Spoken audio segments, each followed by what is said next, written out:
দেখেন, ইকরা মারা গেছে, ইকরা একা মারা যায়নি, ইকরার সাথে আমাকেও নিয়ে গেছে। আমি আমি এখন একটা জিন্দা লাশ।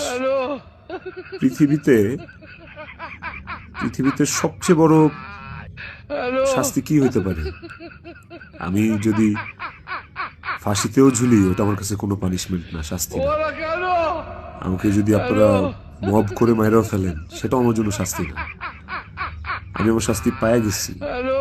এবং এই যে জিন্দা লাশ হয়ে বেঁচে থাকাটা, এটা আমাকে সারা জীবন বয়ে বেড়াইতে হবে।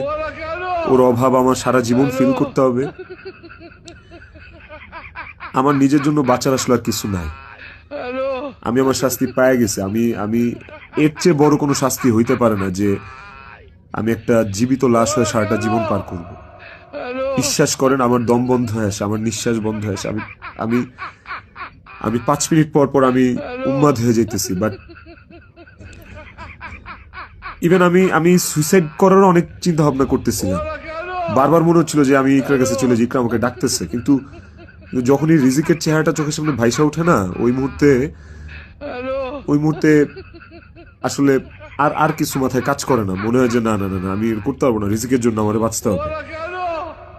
আপনারা প্লিজ প্লিজ রিজিকের জন্য হইলেও আমারে বাঁচতে দেন। আমার